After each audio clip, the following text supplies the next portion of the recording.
Hello friends, how are you? Welcome back. हम लोग आपके साथ इस वीडियो में सीखने जा रहे हैं कि हम लोग कंपनी को एनालाइज करने के लिए कौन कौन सी बातों का ध्यान रखना चाहिए। अगर आप स्टॉक मार्केट से एक अच्छा स्टॉक वाकई में आइडेंटिफाई करना चाहते हैं तो सबसे पहले आपको क्या क्या आइडेंटिफाई करना है, उनके हम लोग बहुत ब्रीफ में हम इस वीडियो के अंदर डिस्कस करने जा रहे हैं। और आने वाली वीडियोस के अंदर हम लोग इन्हीं सभी पॉइंट्स को बहुत अच्छे से और डिस्कस करेंगे।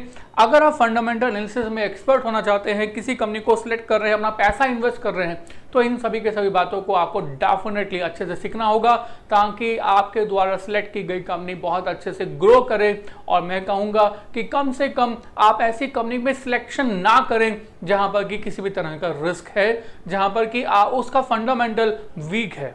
Right, so let us start. Right, हमें क्या क्या बातों का ध्यान रखना है फॉर कंपनी एनालिसिस। सबसे पहले हमें नेटवर्थ और you can say book value को कंसिडर करना है कंपनी में।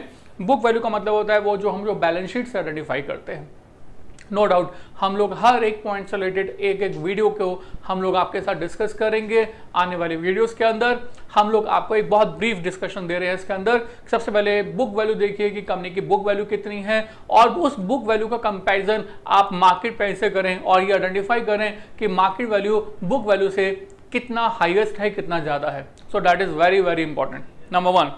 राइट, और उसके बाद ग्रोथ रिकॉर्ड, मतलब कंपनी ने पास्ट में सेल्स में कितना ग्रोथ किया है, कंपनी ने पास्ट में ईपीएस में कितना ग्रो किया है, कंपनी ने पास्ट में अंदर एक्सपेंसेस कंपनी के कितने ग्रो हुए हैं, एम्प्लॉइज कितने बढ़े हैं या घटे हैं।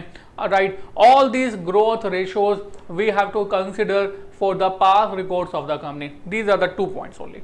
राइट, और इसके बाद थर्ड पॉइंट, बेसिकली हमने आपको यहाँ पर जितना भी ये पॉइंट्स दिए हुए हैं ये सभी के सभी इंपॉर्टेंस वाइज दिए हैं।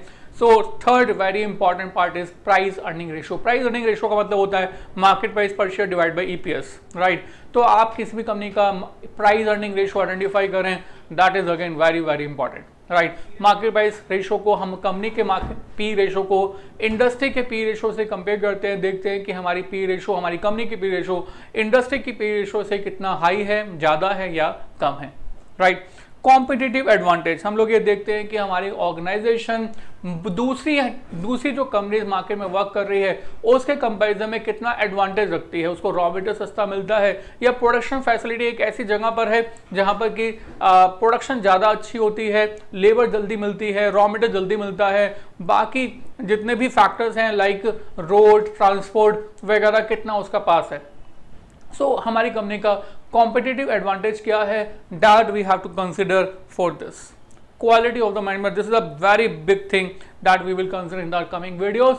Quality of the management is such a thing, like मैंने कहा कि अगर आपको अपने घर से किसी दूसरे जगह पर 100 किलोमीटर 50 किलोमीटर जाना है तो आपको जो है एक कार हायर करनी होगी। और कार जितनी मर्जी अच्छी हो, बड़ी से बड़ी कार हो या छोटी से छोटी कार हो, बट उस समय आपको डिपेंडेंट होना पड़ता है ड्राइवर के ऊपर।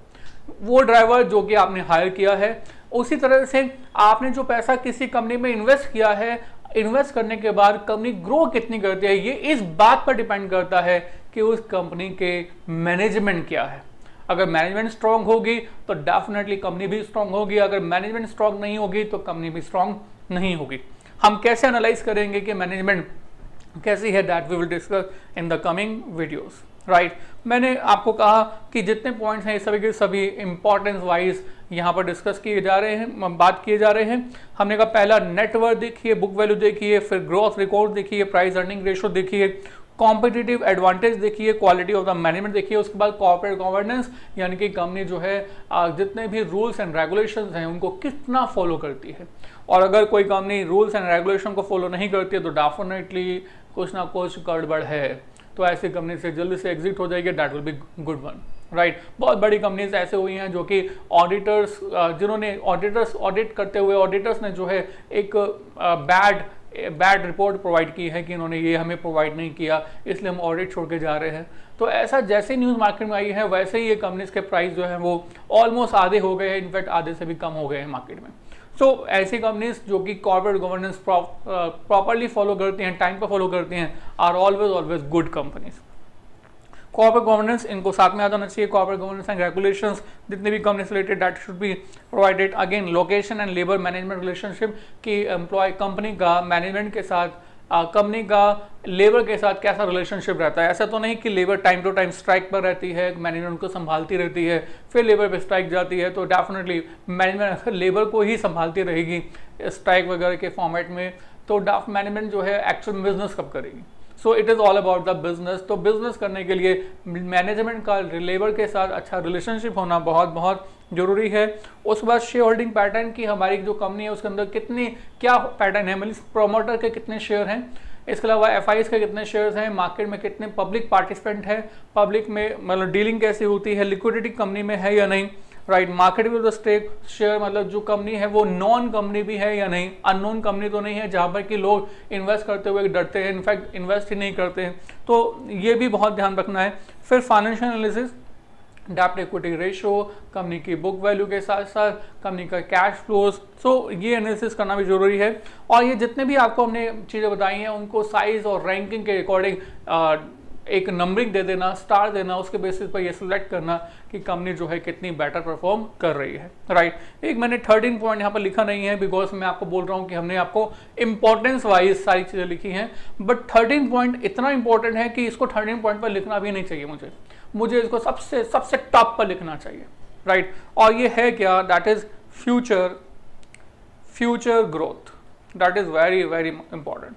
आप जितनी भी चीज़ें अभी तक आइडेंटिफाई कर रहे थे वो सब कुछ पास्ट के बेसिस से कर रहे थे, अब आप ये आइडेंटिफाई कीजिए कि फ्यूचर के अंदर वाकई में ये कंपनी जो है वो ग्रोथ कंपनी बन सकती है या नहीं। अगर कंपनी जो है फ्यूचर में प्राइस मतलब ग्रोथ कर सकती है, मतलब प्रॉफिट बढ़ा सकती है या नहीं, कंपनी का जो सेल्स है फ्यूचर के अंदर इकोनॉमिक में बहुत ज़्यादा रेवेन्यू जनरेट कर पाएगा नहीं, गवर्नमेंट के जो रूल्स एंड रेगुलेशंस है, गवर्नमेंट जो एक किस्म से बेनिफिट प्रोवाइड कर रही है वो हमारी कंपनी के फेवर में है या अगेंस्ट में है, राइट। तो कंपनी का अगर आपने फ्यूचर की ग्रोथ के बारे में नहीं सोचा तो डेफिनेटली आप फ्यूचर में कंपनी से बहुत ज़्यादा प्रॉफिट अर्न नहीं कर पाएंगे। कंपनी के अंदर मार्केट प्राइस को इंक्रीज करना it's very very very difficult. तो याद रखिए, हमेशा याद रखिए, किसी भी कंपनी का मार्केट प्राइस तभी इंक्रीज होता है जब कंपनी की प्रॉफिटेबिलिटी इंक्रीज होती है।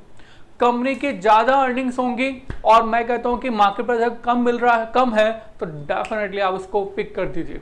बहुत रेयर केस में होता है जिसमें कि कंपनी की प्रॉफिट भी बढ़े और मार्केट प्राइस इंक्रीज ना हो, और मैक्सिमम केसेस में अर्निंग के साथ ही मार्केट प्राइस को एक कोरिलेट किया जाता है। जैसे जैसे अर्निंग्स बढ़ती हैं वैसे वैसे कंपनी का मार्केट प्राइस भी बढ़ता है। तो अगर फ्यूचर की ग्रोथ अगर आप नहीं देख पा रहे कंपनी के अंदर तो डेफिनेटली इस कंपनी को आप बाय नहीं कीजिए, that will be the good one. So हमारी इन सभी के सभी पॉइंट्स को कंसिडर कीजिए, उसके बाद आप एनालाइज कीजिए कि कौन सी कंपनी आपको सिलेक्ट करनी है। हम आपकी आगे वाली वीडियोस के अंदर हम आपके साथ डिस्कस करेंगे कि हर पॉइंट्स के बारे में कि इनको हम लोग कैसे एनालाइज करें, कैसे हम आइडेंटिफाई करें किसी भी कंपनी के बारे में। So all this we will discuss in the coming videos. Thank you very much.